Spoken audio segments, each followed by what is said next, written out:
Hallelujah. Good morning. ಬೆಳಗಾಯ್ತು ಪ್ರಿಯರೇ. ಎಚ್ಚರಗೊಂಡಿದ್ದೀರಾ? ಕರ್ತನ ನಾಮವನ್ನು ಸ್ಮರಿಸಿದ್ದೀರಾ? ದೇವರೊಂದಿಗೆ ಸಮಯ ಕಳೆಯುವುದಕ್ಕಾಗಿ ನಿಮ್ಮ ಬೈಬಲನ್ನು ತೆಗೆದುಕೊಂಡು ವಾಕ್ಯ ಧ್ಯಾನಿಸಿದ್ದೀರಾ? ಬನ್ನಿರಿ, ಮತ್ತೊಂದು ಸಾರಿ ನಾವೆಲ್ಲರೂ ಸೇರಿ ಅನುದಿನದ ಧ್ಯಾನದಲ್ಲಿ ಒಟ್ಟುಗೂಡಿ ದೇವರ ವಾಕ್ಯ ಧ್ಯಾನಿಸೋಣ. ಪ್ರಾರ್ಥನೆ. ಪರಿಶುದ್ಧ ದೇವರೇ, ನಿಮಗೆ ವಂದನೆಗಳು. ನಿಮ್ಮ ಮಾತಿನಿಂದ ನಮ್ಮ ದಿನವನ್ನು ಪ್ರಾರಂಭಿಸುವುದಾದರೆ ಇಡೀ ನಮ್ಮ ಬದುಕೇ ಆಶೀರ್ವಾದಕರವಾಗಿರುತ್ತೆ. ನಿರೀಕ್ಷೆಯಿಲ್ಲದ ನಮಗೆ ನಿರೀಕ್ಷೆಯ ಆಧಾರವಾಗಿರುವ ನಿಮ್ಮಲ್ಲಿ ನಿರೀಕ್ಷೆಯನ್ನಿಟ್ಟು ಧೈರ್ಯದಿಂದ ಮುಂದೆ ಸಾಗುವುದಕ್ಕಾಗಿ ನಮ್ಮ ಪ್ರತಿಯೊಬ್ಬರಿಗೂ ಸಹಾಯ ಮಾಡಿರೆಂದು ಕ್ರಿಸ್ತನ ನಾಮದಲ್ಲಿ ಬೇಡುತ್ತೇನೆ ತಂದೆಯೇ, ಆಮೇನ್. ದೇವರಿಗೆ ಸ್ತೋತ್ರ. ಪ್ರಿಯರೇ, ಬೆಳಗ್ಗೆಯೇ ಯಾವುದಾದರೂ ಒಂದು ಬಾಧೆಯಲ್ಲಿ, ನಿರುತ್ಸಾಹದಲ್ಲಿ ಏನಾದರೂ ಇದ್ದೀರಾ? ಎಲ್ಲವೂ ಮುಗಿದೋಯ್ತು ಬ್ರದರ್, ಇನ್ನೇನಿದೆ ಎಂಬ ಮಾತು ಬಹಳಷ್ಟು ಸಾರಿ ನಮ್ಮ ಬಾಯಲ್ಲಿ ಬರುತ್ತಾ ಇರುತ್ತೆ. ನಮ್ಮ ದುಡ್ಡನ್ನೆಲ್ಲ ಕಳೆದುಕೊಳ್ಳುವಾಗ, ಅಕಸ್ಮಾತ್ತಾಗಿ ನಮ್ಮ ಪ್ರಿಯರಾದವರನ್ನು ಕಳೆದುಕೊಳ್ಳುವಾಗ, ಇಲ್ಲವೇ ಅವರು ಮರಣ ಹೊಂದುವಾಗ, ಎಷ್ಟೋ ಆಸೆ ಪಟ್ಟಿರೋದು ನಮ್ಮ ಕೈಗೆ ಸಿಗದೇ ಇರುವಾಗ, ಎಷ್ಟೇ ಪ್ರಯತ್ನ ಮಾಡಿದರೂ ವಿಫಲವಾಗುವಾಗ ಅನೇಕ ಸಾರಿ ನಾವು ಕುಗ್ಗಿ ಹೋಗುತ್ತಿರುತ್ತೇವೆ. ಬಹಳಷ್ಟು ಜನ ಈ ದಿನ ನಿರುತ್ಸಾಹಕ್ಕೊಳಗಾಗಿ ತಮ್ಮ ಜೀವಿತದ ಮೇಲೆ ವಿರಕ್ತಿ ಹೊಂದುವಂಥದ್ದು, ಇನ್ನು ಮರಣವೇ ನಮಗೆ ದಿಕ್ಕು ಎನ್ನುವಂತೆ ಕೆಲವರು ಒಂದು ಮುಕ್ತಾಯಕ್ಕೆ ಬರುವಂಥದ್ದನ್ನು ನೋಡುತ್ತೇವೆ. ಕೇಳಿ ಪ್ರಿಯರೇ, ಯೇಸು ಕ್ರಿಸ್ತನಲ್ಲಿ ನಿರೀಕ್ಷೆ ಇಟ್ಟಂಥವರಿಗೆ ಅಸಾಧ್ಯವಾದ ಕಾರ್ಯಗಳು ಸಾಧ್ಯವಾಗಿ ಮಾರ್ಪಡ್ತವೆ. ನಂಬುವುದು ನಿನ್ನಿಂದಾಗುವುದಾದರೆ ನಂಬುವವನಿಗೆ ಸಮಸ್ತವೂ ಸಾಧ್ಯ. ನಾವು ಬಹಳಷ್ಟು ಸಾರಿ ನಂಬುತ್ತಿದ್ದೇವೆ ಎಂದು ಹೇಳ್ತಿದ್ದೇವೆ, ಆದರೆ ನಿಜವಾಗಲೂ ನಮ್ಮ ನಂಬಿಕೆಯು ಪರಿಪೂರ್ಣವಾದದ್ದಲ್ಲ ಪ್ರಿಯರೇ. ನಯಾಗರ ವಾಟರ್ ಫಾಲ್ಸ್ ಮೇಲೆ ಒಂದು ಬೆಟ್ಟದ ತುದಿಯಿಂದ ಇನ್ನೊಂದು ಬೆಟ್ಟದ ತುದಿಗೆ ಒಂದು ಹಗ್ಗವನ್ನು ಕಟ್ಟಿ ಒಬ್ಬ ವ್ಯಕ್ತಿ, ಈ ಹಗ್ಗದ ಮೇಲೆ ನಾನು ನಡೆಯುತ್ತೇನೆ ಎಂದು ನೀವು ನಂಬುತ್ತೀರಾ ಎಂದು ಅಲ್ಲಿಗೆ ಬಂದಿರುವಂತಹ ಪ್ರವಾಸಿಗಳಿಗೆ ಕೇಳಿದ್ರೆ, ಅಷ್ಟು ಎತ್ತರದಿಂದ ಏನಾದರೂ ಕೆಳಗೆ ಬಿದ್ದರೆ ಸಾಯ್ತೀಯಯ್ಯ, ಶವ ಕೂಡ ಸಿಗಲ್ಲ, ಹೇಗೆ ನಡೆಯುತ್ತಿ ಅಂದಾಗ, ಹಾಗಾದರೆ ನಾನು ನಡೆದು ತೋರಿಸುತ್ತೇನೆ ಎಂದು ಹೇಳಿ ಈ ಕಡೆಯಿಂದ ಆ ಕಡೆಗೆ ನಡೆದುಕೊಂಡು ಹೋಗಿ ಮತ್ತೆ ತಿರುಗಿ ಈ ಕಡೆಗೆ ಬಂದನಂತೆ. ಆಗ ಎಲ್ಲರೂ ಚಪ್ಪಾಳೆ ತಟ್ಟಿದ್ರಂತೆ. ಮತ್ತೆ ನಾನು ಹೀಗೆ ಈ ಹಗ್ಗದ ಮೇಲೆ ನಡೆಯುತ್ತೇನೆ ಎಂದು ನೀವು ನಿಜವಾಗ್ಲೂ ನಂಬುತ್ತಾ ಇದ್ದೀರಾ ಅಂದಾಗ, ಕಣ್ಣಾರೆ ನೋಡಿದ ಮೇಲೆ ಇನ್ನು ನಂಬದೇನು? ಬಹಳ ದೊಡ್ಡ ಅದ್ಭುತ, ನಿಜವಾಗ್ಲೂ ನೀನು ಎಂತಹ ದೊಡ್ಡ ವ್ಯಕ್ತಿ, ಎಷ್ಟೋ ಚೆನ್ನಾಗಿ ಬ್ಯಾಲೆನ್ಸ್ ಮಾಡಿದ್ದಿ, ನಾವು ನಂಬುತ್ತಿದ್ದೇವೆ ಎಂದು ಎಲ್ಲರೂ ಹೇಳಿದ್ರಂತೆ. ಹಾಗಾದರೆ ನನ್ನ ಭುಜದ ಮೇಲೆ ಯಾರು ಕೂತ್ಕೊಳ್ತೀರಿ, ನಿಮ್ಮನ್ನು ಹೊತ್ಕೊಂಡು ಆ ಕಡೆ ಹೋಗುತ್ತೇನೆ ಎಂದು ಕೇಳಿದಾಗ ಎಲ್ಲರೂ ಕದಲಿ ಹಿಂಜರಿಯುತ್ತಾನೆ. ಅಯ್ಯೋ, ನಾನ್ ಬರಲ್ಲಪ್ಪ ಅನ್ನುತ್ತಾರೆ. ಅದನ್ನು ನಾನು ನಂಬಲ್ಲ ಎಂಬುದಾಗಿ ಅನೇಕರು, ಅಂದರೆ ಎಲ್ಲರೂ ಹಿಂಜರಿಯುತ್ತಾರೆ. ಆದರೆ ಆ ಜನರೊಳಗಿಂದ ಒಬ್ಬ ಚಿಕ್ಕ ಹುಡುಗ ಬಂದು ನಾನು ಬರ್ತೇನೆ ಅನ್ನುತ್ತಾನೆ. ಎಲ್ಲರೂ ಆ ಹುಡುಗನಿಗೆ ನೋಡ್ತಾರೆ. ಆ ಹುಡುಗನನ್ನು ಭುಜದ ಮೇಲೆ ಹೊತ್ಕೊಂಡು ಈ ಕಡೆಯಿಂದ ಆ ಕಡೆಗೆ ನಡ್ಕೊಂಡು ಬರ್ತಾನೆ. ಆ ಹುಡುಗನಿಗೆ ಕೆಳಗಿಳಿಸುತ್ತಾನೆ. ಆ ಹುಡುಗ ಅಷ್ಟಕ್ಕೂ ಯಾರು ಗೊತ್ತಾ? ಆ ವ್ಯಕ್ತಿಯ ಮಗನಾಗಿದ್ದ. ನನ್ನ ತಂದೆ ನನ್ನನ್ನು ಕೆಳಗೆ ಬೀಳಿಸಲ್ಲ, ಎಂಥದೇ ಪರಿಸ್ಥಿತಿಯಲ್ಲಿ ನನ್ನ ಕೈ ಬಿಡೋದಿಲ್ಲ ಎಂಬುದಾಗಿ ಆ ಮಗನು ತನ್ನ ತಂದೆಯನ್ನು ನಂಬಿದನಲ್ಲವೇ, ಅದು ನಿಜವಾದ ನಂಬಿಕೆ. ನೋಡಿ ನಂಬುವವರಿಗಿಂತಲೂ ನೋಡದೆ ನಂಬುವಂಥವರು ಧನ್ಯರು. ನಮ್ಮ ಜೀವಿತದಲ್ಲಿ ನಾವು ನಂಬುತ್ತಿದ್ದೇವೆ ಎಂಬುದಾಗಿ ಹೇಳ್ತಿದ್ದೇವೆ, ಆದರೆ ನಮ್ಮ ಜೀವಿತ ಆತನಿಗೆ ಅರ್ಪಿಸಿಕೊಡ್ತಿಲ್ಲ. ದೇವರು ಒಬ್ಬನೇ ಎಂದು ನಂಬುತ್ತಾ ಇದ್ದೇವೆ, ಒಳ್ಳೆಯದೇ. ದೆವ್ವಗಳು ಕೂಡ ನಂಬಿ ನಡುಗುತ್ತಾ ಇದ್ದೇವೆ. ನೀವು ನಂಬೋದು ಏನು ದೊಡ್ಡ ಕೆಲಸ? ಪರಾತ್ಪರನ ದೇವಕುಮಾರನೇ ಎಂದು ದೆವ್ವ ಹಿಡಿದವರು ಯೇಸುವಿನ ಕಾಲದಲ್ಲಿ ಕೂಗಿದ್ರಲ್ಲವೇ? ನಮ್ಮ ನಂಬಿಕೆಯನ್ನು ನಮ್ಮ ಜೀವಿತ ಆತನಿಗೆ ಅರ್ಪಿಸಿಕೊಡುವುದರಲ್ಲಿ ನಾವು ತೋರಿಸಬೇಕು. ಬೈಬಲ್ನಲ್ಲಿ ಅಬ್ರಹಾಮನು ಎಂಬ ವ್ಯಕ್ತಿ ಇದ್ದಾನೆ, ನಿಮಗೆ ಗೊತ್ತಾ? ಅಬ್ರಹಾಮ್ ಅಂದರೆ ನದಿಯ ಆಚೆ ದಡದಲ್ಲಿ ವಿಗ್ರಹಾರಾಧನೆ ಮಾಡಿಕೊಳ್ತಿರುವಾಗ ದೇವರು ಅವನ ಯಥಾರ್ಥತೆಯನ್ನು ನೋಡಿ, ಅವನ ಆಸಕ್ತಿಯನ್ನು ನೋಡಿ, ಮತ್ತು ದೇವರು ಇದ್ದಾರೆ ಎಂಬ ಅವನ ಭಾವನೆಯಾಗಲಿ ಭಕ್ತಿಯಾಗಲಿ ನೋಡಿ ಅವನಿಗೆ ದೇವರು ಕರೆಯುತ್ತಾರೆ. ಅಬ್ರಹಾಮನೇ, ನೀನು ನಿನ್ನ ತಂದೆಯ ಮನೆಯನ್ನು, ಸ್ವದೇಶವನ್ನು, ಬಂಧು ಬಳಗವನ್ನು ಬಿಟ್ಟು ನಾನು ತೋರಿಸುವ ದೇಶಕ್ಕೆ ಹೊರಟು ಹೋಗು ಬಾ ಎಂದು ಕರೆಯುತ್ತಾರೆ. ನಿನ್ನನ್ನು ಆಶೀರ್ವಾದಕರವಾಗಿ ಮಾಡುತ್ತೇನೆ ಅನ್ನುತ್ತಾರೆ. ಆಗ ಅಬ್ರಹಾಮನು ಅವನ ಹೆಂಡತಿಯಾದ ಸಾರಯಳು ಕರ್ತನ ಕರೆಗೆ ವಿಧೇಯರಾಗ್ತಾರೆ. ಆವಾಗ ಅವರಿಗೆ ಮಕ್ಕಳಿರಲಿಲ್ಲ. ಆಗಲೇ ಅವರಿಗೆ ಹೆಚ್ಚು ಕಡಿಮೆ 60 ಇಯರ್ಸ್ ವಯಸ್ಸು ದಾಟಿದವರಾಗಿದ್ರು. 70 ಇಯರ್ಸ್ ನಿಯರ್ಲಿ ಬಂದವರಾಗಿದ್ರು. ಆಗ ಅವರಿಗೆ ಸಂತಾನವೇ ಇರಲಿಲ್ಲ. ಆದರೆ ದೇವರು ಏನೆಂದು ವಾಗ್ದಾನ ಮಾಡ್ತಾರೆ? ನಿನ್ನ ಜನಾಂಗವನ್ನು ನಾನು ವಿಸ್ತರಿಸುತ್ತೇನೆ ಎಂಬ ವಾಗ್ದಾನವನ್ನು ನಂಬುತ್ತಾನೆ. 1 ವರ್ಷ, 2 ವರ್ಷ, 3 ವರ್ಷ, 4 ವರ್ಷ ಹೀಗೆ ಪ್ರಯಾಣ ಮಾಡುತ್ತಿರುವಾಗ 100 ವರ್ಷ ವಯಸ್ಸಾಗುತ್ತೆ ಆ ಅಬ್ರಹಾಮನಿಗೆ ಮತ್ತು 90 ವರ್ಷ ವಯಸ್ಸಾಗುತ್ತೆ ಸಾರಾಯಳಿಗೆ. ಆ ವಯಸ್ಸಲ್ಲಿ ಯಾರಾದರೂ ನಂಬ್ತಾರಾ ಮಕ್ಕಳಾಗ್ತಾರೆಂದು? ಆದರೂ ನಂಬಿದ. ನೋಡೋಣ ಬನ್ನಿರಿ, ರೋಮಪುರದವರಿಗೆ ಬರೆದ ಪತ್ರಿಕೆ 4ನೇ ಅಧ್ಯಾಯ.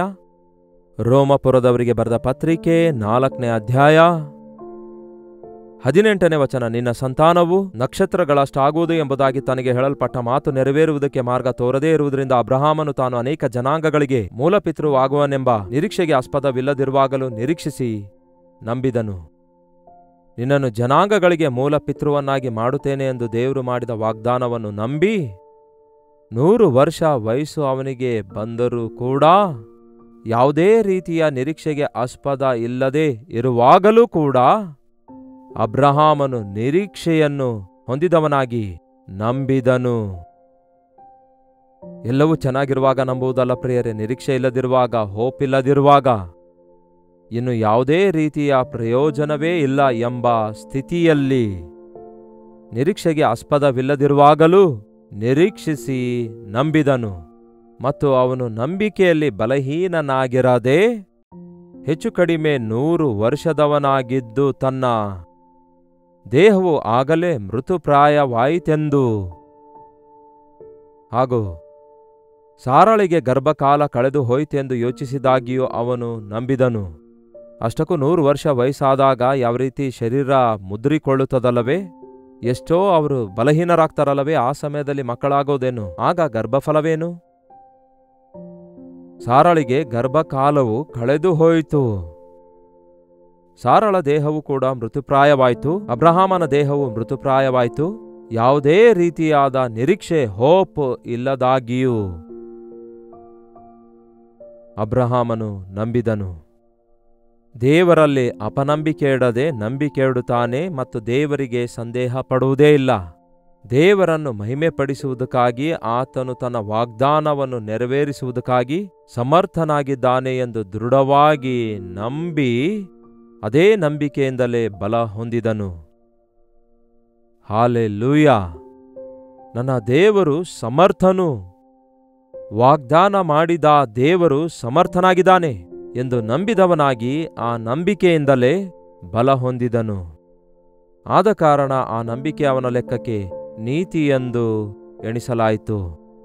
ಎಷ್ಟು ಜನ ಈ ದಿನ ಇನ್ನು ನೋ ಹೋಪ್, ಇನ್ನು ನೋ ವೇ ಎಂಬ ಪರಿಸ್ಥಿತಿಯಲ್ಲಿದ್ದೀರಿ. ಇನ್ನು ಯಾವ ದಾರಿಯೇ ಇಲ್ಲ, ಇನ್ಮೇಲೆ ನನ್ನ ಗತಿ ಇಷ್ಟೇ, ಇನ್ನು ನನಗೆ ದಿಕ್ಕಿಲ್ಲ ಎಂಬ ಪರಿಸ್ಥಿತಿಯಲ್ಲಿ ಇರೋದಾದರೆ ಕರ್ತನಿದ್ದಾರೆ. ನನಗೋಸ್ಕರ ಪ್ರಾಣ ಕೊಟ್ಟಂತಹ ಯೇಸು ಕ್ರಿಸ್ತನಿದ್ದಾರೆ.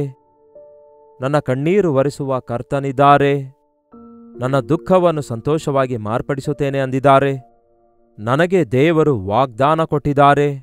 ನನ್ನ ನಾಮದಲ್ಲಿ ಏನೇ ಬೇಡಿಕೊಂಡರೂ ಕೊಡುತ್ತೇನೆ ಅಂದಿದ್ದಾರೆ. ನನ್ನಲ್ಲಿ ನಂಬಿಕೆ ಇಡೀರಿ ಎಂದು ಹೇಳಿದ್ದಾರೆ. ಆ ಕರ್ತನನ್ನು ನಾನು ನಂಬುತ್ತಿದ್ದೇನೆ. ಮನುಷ್ಯರು ನನ್ನ ಕೈ ಬಿಟ್ಟರೂ ನನ್ನ ಕರ್ತನು ನನ್ನ ಕೈ ಬಿಡುವುದಿಲ್ಲ. ಪರಿಸ್ಥಿತಿಗಳು ತಾರುಮಾರಾದರೂ ಕರ್ತನು ನನ್ನನ್ನು ಆಶೀರ್ವದಿಸುತ್ತಾರೆ, ನನ್ನ ಸ್ಥಿತಿಯನ್ನು ಗತಿಯನ್ನು ಮಾರ್ಪಡಿಸುತ್ತಾರೆ ಎಂಬ ನಂಬಿಕೆಯಿಂದ, ವಿಶ್ವಾಸದಿಂದ ನೀವು ಯೇಸು ಕ್ರಿಸ್ತನಲ್ಲಿ ನಂಬಿಕೆ ಇಟ್ಟು ಪ್ರಾರ್ಥಿಸುವುದಾದರೆ ಖಂಡಿತವಾಗಿಯೂ ಅದ್ಭುತ ಕಾರ್ಯಗಳು ನಡೆಯುತ್ತವೆ. ನಂಬಿಕೆ ಮತ್ತು ನಿರೀಕ್ಷೆ ಎರಡೂ ಬಹಳ ಮುಖ್ಯ. ನಿರೀಕ್ಷೆ ಅಂದರೆ ಎದುರು ನೋಡೋದು, ಹೋಪ್. ಯಾವಾಗ ಅಬ್ರಹಾಮನಲ್ಲಿ ನಿರೀಕ್ಷೆ ಇತ್ತೋ ಆ ನಿರೀಕ್ಷೆಯೇ ಅಬ್ರಹಾಮನಿಗೆ ಆ ದಿನ ಬಲ ಕೊಟ್ಟಿತು. ನೆನ್ಪಿಡಿ ಪ್ರಿಯರೇ, ನಂಬಿಕೆಯಲ್ಲಿ ನಾವು ಬಲಹೀನರಾಗುವಾಗ ದೇವರಲ್ಲಿ ನಾವು ನಿರೀಕ್ಷೆ ಇಡೋದಾದ್ರೆ, ದೇವರ ಮೇಲೆ ನಾವು ಹೋಪ್ ಇಡೋದಾದ್ರೆ, ದೇವರ ಮೇಲೆ ನಾವು ನಂಬಿಕೆ ಇಡೋದಾದ್ರೆ ನಾವು ನಂಬಿಕೆಯಲ್ಲಿ ಬಲಗೊಳ್ಳುತ್ತೇವೆ. ನೋಡಿದ್ರ, ನಂಬಿಕೆಯ ಬಲದಿಂದ ನಾವು ಯಾವಾಗ ನಾವು ನಂಬಿಕೆಯನ್ನಿಟ್ಟು ನಂಬಿಕೆಯಿಂದಲೇ, ಹೋಪ್ನಿಂದಲೇ ನಿರೀಕ್ಷೆ ಉಳ್ಳವರಾಗಿರುತ್ತೇವೋ ಆ ನಿರೀಕ್ಷೆಯೇ ನಮಗೆ ಸಕ್ಸಸ್ ಕೊಡುತ್ತದೆ, ಸಫಲತೆ ಕೊಡುತ್ತೆ. ಖಚಿತವಾಗಿಯೂ ಅಬ್ರಹಾಮನು ನಂಬಿದ ಹಾಗೆ, ದೇವರು ವಾಗ್ದಾನ ಮಾಡಿದ ಹಾಗೆ 100 ವರ್ಷ ವಯಸ್ಸಾದರೂ, ಅಬ್ರಹಾಮನ ಹೆಂಡತಿಯಾದ ಸಾರಳಿಗೆ 90 ವರ್ಷ ವಯಸ್ಸಾದರೂ, ನಿನ್ನನ್ನು ಜನಾಂಗಗಳಿಗೆ ಮೂಲಪಿತೃವನ್ನಾಗಿ ಮಾಡುವೆನು, ಸಾರಳೇ ನೀನು ಜನಾಂಗಗಳಿಗೆ ಮೂಲ ತಾಯಿಯಾಗಿರುವಿ ಎಂದು ದೇವರು ಮಾಡಿರುವ ವಾಗ್ದಾನ ನೆರವೇರಿಸಿದರು. ಸುಂದರವಾದ ಮಗನನ್ನು ಕೊಡ್ತಾರೆ. ಆ ಮಗನ ಹೆಸರೇ ಇಸಾಕನು. ಆ ಇಸಾಕನನ್ನು ದೇವರು ಆಶೀರ್ವದಿಸ್ತಾರೆ. 100ರಷ್ಟು ಫಲವನ್ನು ಅವನ ಜೀವಿತದಲ್ಲಿ ಅವನು ಹೊಂದುವಂತೆ ದೇವರು ಸಫಲಗೊಳಿಸುತ್ತಾರೆ. ಅಬ್ರಹಾಮನಿಂದ ಇಸಾಕನು ಹುಟ್ಟುತ್ತಾನೆ, ಇಸಾಕನಿಂದ ಏಸಾವ ಯಾಕೋಬರು ಹುಟ್ಟುತ್ತಾರೆ. ಹಾಗೆಯೇ ಯಾಕೋಬನ ಗೋತ್ರವನ್ನು ಆರಿಸಿಕೊಂಡು ಅವರ ಮಕ್ಕಳ ಮುಖಾಂತರ ಇಸ್ರಾಯೇಲ್ ಜನಾಂಗವನ್ನೇ ದೇವರು ಸ್ಥಾಪಿಸುತ್ತಾರೆ. ಇಸ್ರಾಯೇಲರೇ, ನಿನ್ನಿಂದಲೇ ರಾಜರುಗಳು ಹುಟ್ಟುತ್ತಾರೆ ಎಂದು ದೇವರು ಹೇಳ್ತಾರೆ. ನಿನ್ನಿಂದಲೇ ಅಂದರೆ ಸಾರಾಳಿಂದಲ್ಲ. ನಾವು ಬಹಳಷ್ಟು ಸಾರಿ ಈ ವಿಷಯವನ್ನು ಮರೆತು ಹೋಗ್ತಿದ್ದೇವೆ. ನಿನ್ನ ಮಕ್ಕಳ ಮಕ್ಕಳ ಮಕ್ಕಳನ್ನು ನಾನು ಆಶೀರ್ವದಿಸುತ್ತೇನೆ ಎಂದು ದೇವರು ಹೇಳಿದ್ದಾರೆ. ನಿಮಗೆ ಒಬ್ಬನೇ ಮಗನಿರಬಹುದು. ನನ್ನ ತಾತನವರಿಗೆ ನಮ್ಮ ತಂದೆ ಒಬ್ಬನೇ ಮಗನಾಗಿದ್ದರು. ಆದರೆ ನಮ್ಮ ತಂದೆಗೆ ನಾವು 8 ಮಂದಿ ಸಂತಾನವಾಗಿದ್ದೆವು.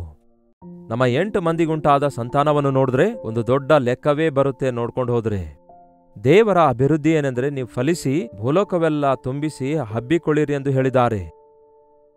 ದೇವರು ಆಶೀರ್ವದಿಸಿರುವ ವ್ಯಕ್ತಿಯ ಕುಟುಂಬದೊಳಗೆ ಬಂದಿರುವ, ದೇವರಿಂದ ಆಶೀರ್ವದಿಸಲ್ಪಟ್ಟಿರುವ ಕುಟುಂಬದಿಂದ ಶ್ರೇಷ್ಠ ವ್ಯಕ್ತಿಗಳು ಹುಟ್ಟಿ ಬರ್ತಾರೆ. ಜೋನಾಥನ್ ಎಡ್ವರ್ಡ್ ಎಂಬ ಒಬ್ಬ ಒಳ್ಳೆ ವಿಶ್ವಾಸಿ ಮತ್ತೊಬ್ಬ ಒಳ್ಳೆ ವಿಶ್ವಾಸಿಗೆ ಮದುವೆ ಮಾಡಿಕೊಳ್ಳುತ್ತಾನೆ.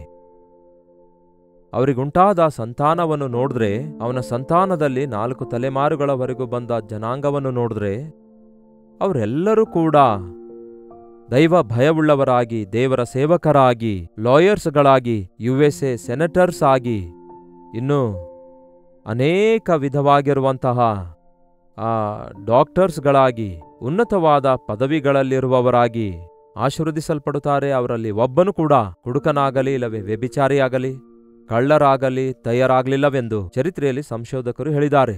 ಹೆಚ್ಚು ಕಡಿಮೆ ಅದೇ ಸಮಯದಲ್ಲಿ ಜುಕ್ಸ್ ಮ್ಯಾಕ್ಸ್ ಎಂಬ ಒಬ್ಬ ನಾಸ್ತಿಕನು ಅವಿಶ್ವಾಸಿಗೆ ಮದುವೆ ಮಾಡಿಕೊಂಡ.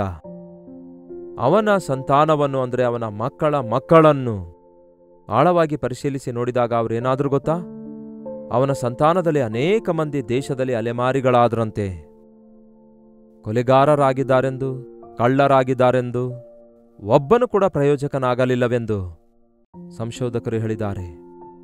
ದೇವರನ್ನು ನಂಬಿದಂಥವರ ಕುಟುಂಬಗಳು ಅವರ ಮಕ್ಕಳ ಮಕ್ಕಳವರೆಗೂ ದೇವರು ಆಶೀರ್ವದಿಸುತ್ತೇನೆ ಎಂದು ಹೇಳಿದ್ದಾರೆ.